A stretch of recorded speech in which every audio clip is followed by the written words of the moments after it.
그러므로 주 안에서 갇힌 내가 너희를 권하노니 너희가 부르심을 받은 일에 합당하게 행하여 모든 겸손과 온유로 하고 오래 참음으로 사랑 가운데 서로 용납하고 평안에 매는 줄로 성령이 하나 되게 하신 것을 힘써 지키라.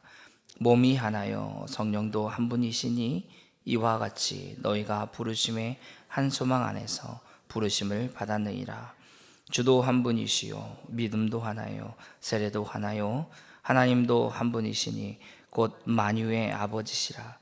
만유 위에 계시고 만유를 통일하시고 만유 가운데에 계시도다. 우리 각 사람에게 그리스도의 선물의 분량대로 은혜를 주셨나니 그러므로 이르기를 그가 위로 올라가셨을 때 사로잡혔던 자를 사로잡으시고 사람들에게 선물을 주셨다 하였도다.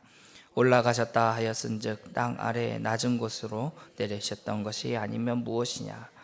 내리셨던 그가 곧 모든 하늘 위에 오르신 자니 이는 만물을 충만하게 하려 하심이라. 그가 어떤 사람은 사도로 어떤 사람은 선지자로 어떤 사람은 복음 전하는 자로 어떤 사람은 목사와 교사로 삼으셨으니 이는 성도를 온전하게 하여 봉사의 일을 하게 하며 그리스도의 몸을 세우려 하심이라. 우리가 다 하나님의 아들을 믿는 것과 아는 일의 하나가 되어 온전한 사람을 이루어 그리스도의 장성한 분량이 충만한 데까지 이르리니 이는 우리가 이제부터 어린아이가 되지 아니하여 사람의 속임수와 간사한 유혹에 빠져 온갖 교훈의 풍조에 밀려 요동하지 않게 하려 함이라. 오직 사랑 안에서 참된 것을 하여 범사에 그에게까지 자랄지라. 그는 머리니 곧 그리스도라. 그에게서 온 몸이 각 마디를 통하여 도움을 받음으로 연결되고 결합되어 각 지체의 분량대로 역사하여 그 몸을 자라게 하며 사랑 안에서 스스로 세우느니라. 아멘. 바울은 지금 현재 자신이 갇혀있는 에도 불구하고 이렇게 권면하고 있습니다. 3장 1절 말씀을 보면 너희 이방인을 위하여 갇혔다 얘기를 하고 또 이제는 주 안에서 갇힌 자라는 표현을 오늘 1절에서 표현하고 있는 것이죠. 복음을 증거하다가 옥에 갇혀있는 자신의 상황을 이야기하고 있습니다. 이런 바울은 지금 에베소 교회 성도들에게 권면하고 있는데 2절에서는 바울은 그리스도인들이 자신들이 그리스도 안에서 하나님 앞에 담대히 나가는 존재가 되었기에 이제는 그 앞에 담대함, 그으로 나가는 존재로서 합당한 삶을 살아야 된다라고 이야기하는 거죠. 겸손과 온유로 하고 오래 참음으로 사랑 가운데 거하고 서로 용납해야지 된다라고 얘기하는 겁니다. 겸손이라는 이 단어는 바울이 살던 이 당시에 특히 이방 사회에서는 헬라나 로마에서는 아주 혐오하는 단어 중에 하나였습니다. 왜냐하면 그 당시 그 문화는 자존심에 결여된 상태 또 나약한 그런 성품으로 이 단어를 사용했기 때문에 그렇습니다. 그러므로 에베소 교회 성도들에게 이 말씀이 읽어질 때 이 부분을 읽어갈 때 굉장히 놀랍고 또 당혹스럽지 않을 수 없는 그런 상황에 있었다라고 생각이 되는 거죠. 결코 쉽지 않은 삶을 살아야겠구나라는 것을 알았을 것입니다. 당시에도 성도들은 세상의 관점을 따라 살아가는 존재가 아니었다는 것을 이제 볼 수 있죠. 세상 사람들, 그 사람들이 바라보고 따라가는 것을 우리도 그대로 따라가는 그런 존재로서 성도를 말하는 것이 아니었습니다. 이사야서 57장 15절 말씀을 보면 하나님은 겸손한 자와 함께 거하신다라고 말씀하십니다. 예수님도 요한복음 13장에 제자들에게 이렇게 가르치시죠. 내가 주와 선생이 되어서 제자들 너희들의 발을 씻었으니 너희도 서로의 발을 씻는 것이 옳다라고 얘기하는 겁니다. 좋다가 아니라 선택해라, 그렇게 해라, 그렇게 하면 더 좋겠구나 라는 것이 아닌 그것이 옳다라고 얘기하는 거죠. 예수님이 우리에게 보여주신 이 모습을 따라서 우리도 그런 섬김의 자리에 서 있어야지 될 것입니다. 또 온유해야지 됩니다. 온유는 온유한 사람은 중요한 지위를 움켜잡는 사람이 아닙니다. 또 다른 사람의 권위를 다른 사람에 대해서 자신의 권위를 주장하는 사람도 아니죠. 온유한 사람은 다른 사람의 이해함으로써 서로의 갈등 또 이런 것들을 생기지 않고 또 섬김의 힘과 또 능력을 가지게 되는 사람을 말합니다. 또한 오래 참음입니다. 다른 사람의 허물과 실패를 다룰 수 있는 또 그런 자질과 잘못에 대해서 안갚음하는 그런 자질을 나타내는 것이 아니라 오래 참는 것이죠. 이 오래 참음을 하려면 사랑이 필요합니다. 성도들의 참된 연합은 이 겸손과 온유와 오래 참음과 사랑으로 자연스럽게 드러나게 되는 거죠. 왜냐하면 성도의 연합됨은 바로 성령님께서 하셨기 때문에 그렇습니다. 2장에서 말하는 것과 같이 우리가 보았던 것과 같이 십자가로 인하여 둘이 하나가 되고 하나님과 화목하게 되었고 또 둘을 한 성령 안에서 하나님께 나아가게 하셨던 것을 우리가 기억하고 있습니다. 바울은 4장에서 이와 같은 성령님으로 하나된 그 하나 되게 하신 것을 힘써 지키라 말씀하고 있는 거죠. 특히 3절의 말씀을 보면 평화는 이 화해와 사랑의 상태를 이야기하는 것인데 이 평화의 연합으로 그 묶는 실의 역할을 감당하게 되는 겁니다. 신학자 중에 프란시스 셰퍼라는 사람이 있습니다. 이 사람은 여기에 대해서 무엇이라 얘기하냐면 참된 그리스도인이 하나됨의 실제에 이 세상에 조금이라도 보여지기 전에는 아버지가 아들을 보내셨으며 또 예수님의 주장이 사실이고 기독교가 참된 것임을 세상이 믿는다는 것을 기대할 수 없다라고 말합니다. 무슨 말이냐면 우리가 하나 되는 것을 보여주지 않으면 복음을 증거하는 일은 불가능하다, 이런 이야기를 하는 겁니다. 교회가 하나 되고 있는 것, 교회가 하나로 한 마음을 다하여 서로를 용납하고 겸손과 온유한 마음으로 오래 참과 사랑으로 하지 않으면 세상 사람들이 복음을 들을까요? 안 듣는다라는 겁니다. 힘써라는 단어, 또 호도는 온갖 노력을 다한다는 의미로 쓰여진 단어가 여기에 나오는데 스프다존데스라는 단어입니다. 이것은 힘써 지킬 때 어떻게 지키냐면 실패 가능성이 있다 할지라도 시도하라는 뜻이죠. 우리의 삶을 돌아갈 때 신자들의 연합을 깨트리는 많은 일들을 보게 됩니다. 많은 시도들이 우리 삶 가운데서 일어나게 되죠. 심지어 내부적으로 거짓된 선생들이 일어나기도 합니다. 그래서 사람들의 일을 나누기도 하고 그 나눈 것부터 분열을 시작하게 하고 또 교회를 위협하는 그런 흔들어버리는 그런 박해까지도 일어나게 됩니다. 연합은 오직 성령님을 통해서 이루어지는 것인데 오늘 본문을 통해 분명하게 말씀하고 있죠. 성령님을 통해서 하나 된 것을 우리가 어떻게 지켜나가야 될까요? 그냥 대충 지켜나가면 되겠습니까? 아니죠. 힘써 지켜나가야 됩니다. 그냥 내가 안 하고 다른 사람이 해도 괜찮겠지, 나 하나쯤이야 라는 생각을 해서는 안 되는 겁니다. 힘써 지킬 수 있도록 우리 주변에 다른 사람들이 예배에 나오지 않는 이유가 그냥 피곤해서 라고 얘기한다면 힘써 하나됨을 지켜갈 수 있도록 우리가 권면하고 격려하여 예배에 참석하게 도와줄 수 있어야지 될 것입니다. 4절에서 6절까지 말씀을 보면 힘써 지키라는 그런 명령과 함께 우리가 한 소망 안에서 부르심을 받았고 그 하나님은 한 분이시다 라고 분명하게 얘기합니다. 이러므로 우리는 한 분이신 하나님을 찬양하고 만유의 주가 되시는 하나님을 믿어야지 되는 거죠. 계속해서 바울은 7절에 각 사람에게 그리스도의 선물을 분량대로 그 은혜를 주셨다 말하면서 이어지는 11절 이후에 직분에 대해서 이야기합니다. 어떤 사람은 사도로, 어떤 사람은 복음 선지자로, 어떤 사람은 복음 전하는 자로, 또 목사와 교사로 부르셨다라고 얘기하는 거죠. 사도는 복음을 전하고 하나님의 나라를 위해 그 기초를 놓은 사람들입니다. 그리고 그리스도에 대해서 예수 그리스도에 의해서 파송받았던 사람들이 바로 사도들이죠. 또 선지자는 그 기초를 놓았던 똑같은 일꾼인데도 불구하고 그들은 하나님의 메시지를 그 백성에게 전하는 아주 특별한 소유를 특별한 은사를 가지고 있었던 걸로 압니다. 때로는 미래를 예언하기도 하지만 주된 일은 하나님의 백성을 권하고 격려하며 강하게 하는 일이었습니다. 또 복음 전하는 일은 복음 전하는 자는 오늘날 선교사님들과 같이 비슷한 그런 사역들을 합니다. 순회를 돌면서 하는 사역자들을 이야기하죠. 이들은 복음을 듣지 못한 사람들에게 가서 복음을 전하고 종종 특정 지역 안에 교회를 세우는 일도 시도하게 됩니다. 또 목사와 교사는 동일한 직분으로 되어진 것을 보게 됩니다. 같은 선지자, 사도, 선지자, 그리고 복음 전하는 자가 보편적인 부분에서 교회의 역할을 감당했다면 목사와 교사는 지역 교회를 섬기는 일을 했던 것으로 학자들은 이야기하고 있습니다.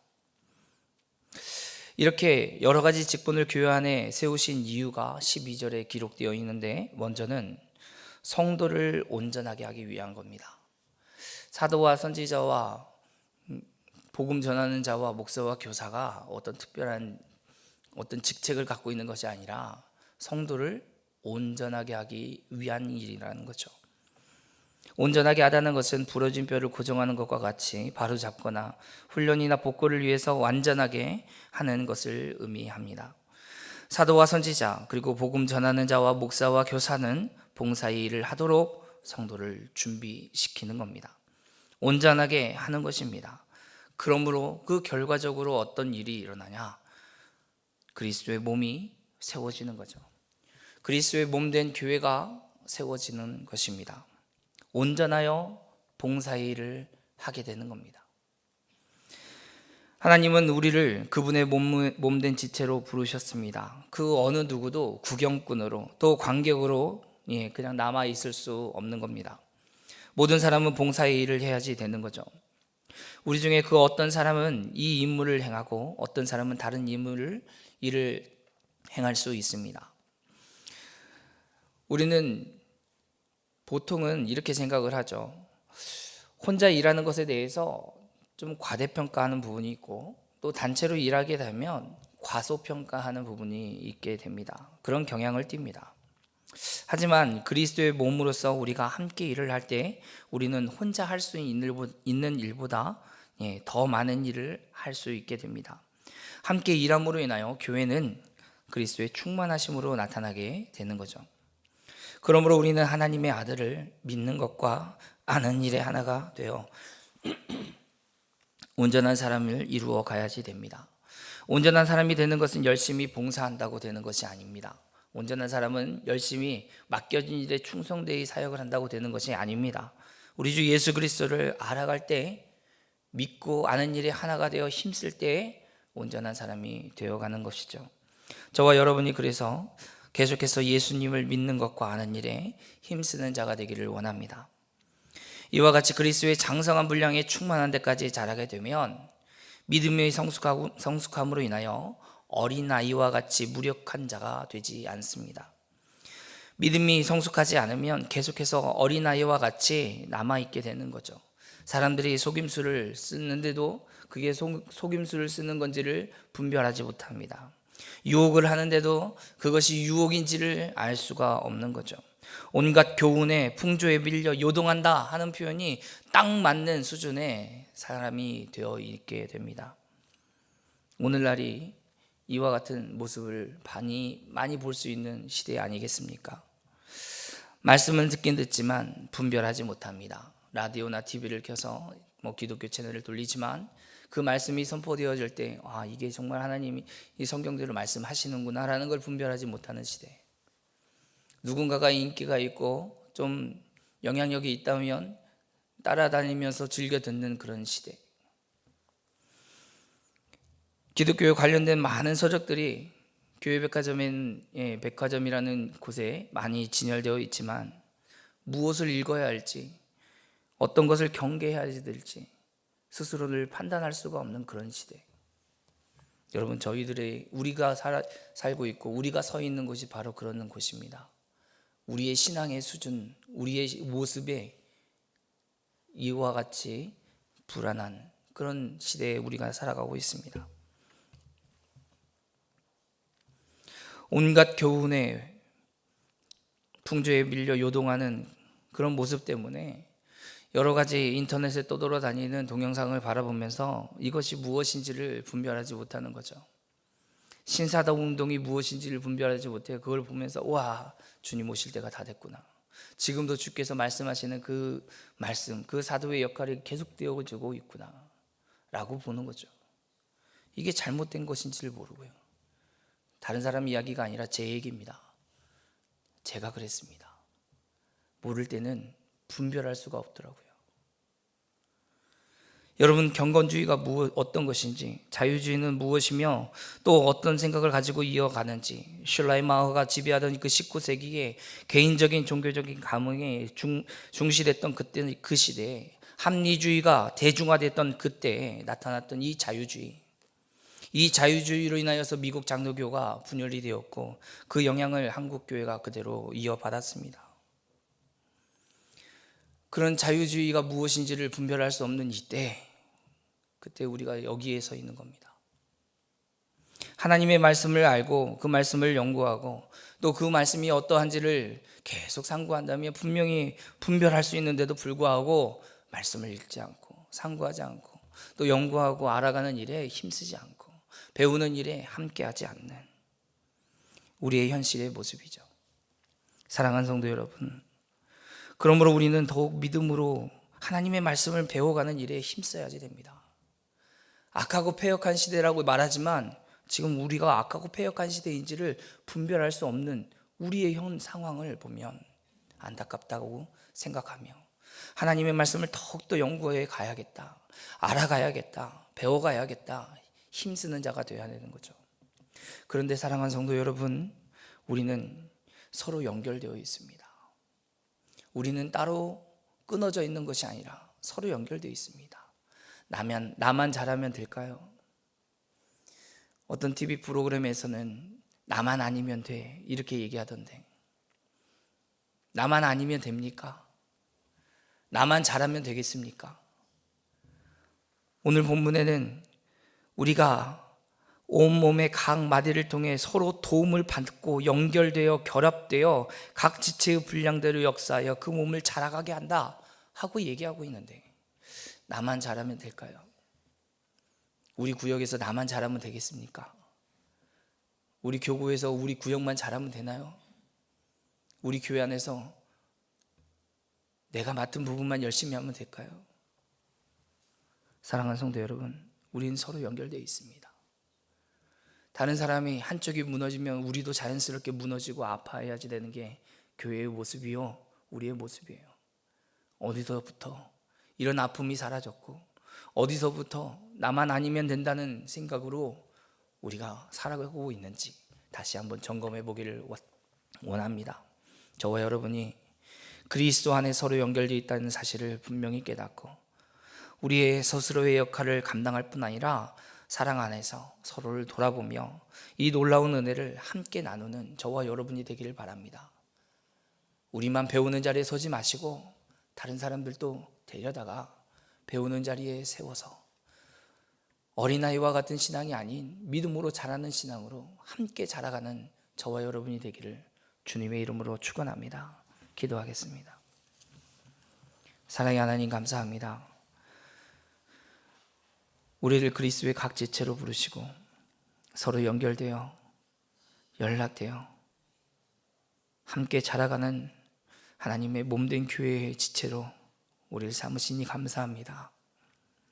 하나님이 약하고 패역한 시대에 성령으로 하나 된 것을 우리가 힘써 지키기를 원하는데, 하나님 더욱더 하나님의 말씀을 배우는 일에 힘쓰기를 원합니다. 말씀을 배워 온전한 자가 되면 하나님, 우리가 봉사일을 할 뿐 아니라 주님의 몸된 교회를 세워가는 것을 우리가 말씀을 통해 들었습니다.